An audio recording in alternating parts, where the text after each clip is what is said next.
Hello everyone, welcome to Arisha's mom cooking and blog. যারা আমার YouTube page থেকে দেখছেন অবশ্যই সাবস্ক্রাইব করতে ভুলবেন না। দেখেন কি সুন্দর একটা নতুন ডিজাইনের গলা তৈরি করার জন্য চলে আসলাম। এখানে পুট গলা 3.5 ইঞ্চি এবং গলার লম্বাটা হচ্ছে 4 ইঞ্চি নিয়েছি। নিয়ে ভেতর সাইড দিয়ে 1 ইঞ্চি এবং এই দিকটাতে 2.5 ইঞ্চি করে একটা শেপ করে নিলাম। ভালো করে ফলো করবেন তাহলেই বুঝতে পারবেন। এরপরে 1 ইঞ্চি করে জাস্ট আমি একটা শেপ টেনে নিলাম। আর গলার লম্বাটা হবে 15 ইঞ্চি।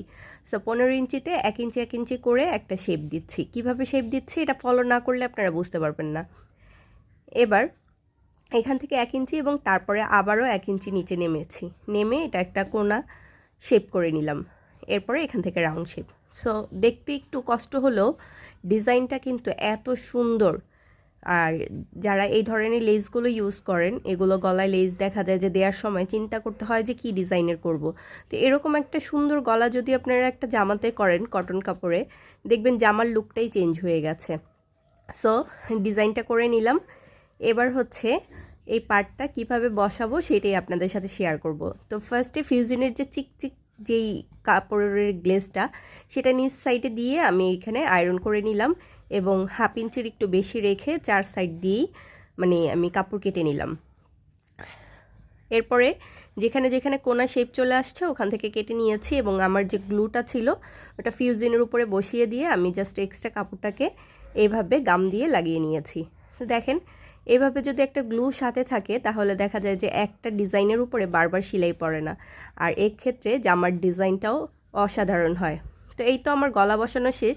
এখানে একটু ভুল ছিল যে আমি সামনের সাইডেই কাপড়ের যে সাইডটা সেটাতেই সেলাই করেছিলাম, পরবর্তীতে আমি খুলে সেটা করেছি, আপনাদের আর দেখাইনি।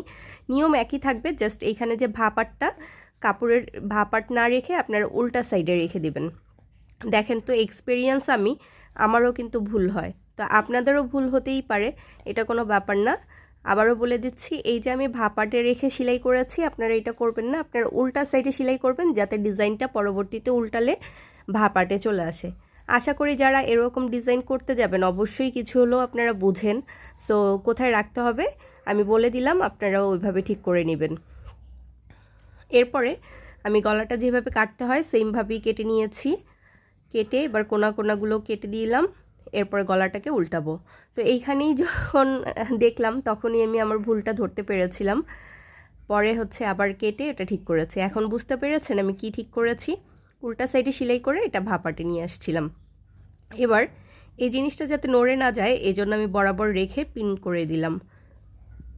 এবার লেসটা বসিয়ে দিয়ে সাইড দিয়ে করে আমি সেলাই করে নিব।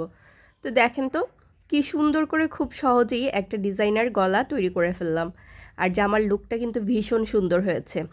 এরপরে আপনারা চাইলে এখানে টার্সেল ইউজ করতে পারেন, এখানে আপনারা পার্ল ইউজ করতে পারেন, অথবা বুতাম ইউজ করতে পারেন মাঝখান পয়েন্টটাতে।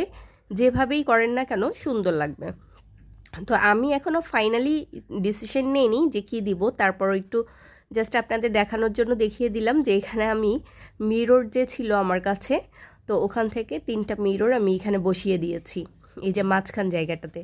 এখনই দেখতে পাবেন কিভাবে বসালাম। আর গলাটা আপনাদের কাছে কেমন লেগেছে ভিডিওটা দেখে সম্পূর্ণ আপনারা ক্লিয়ার হয়েছেন কি না আমাকে জানাবেন।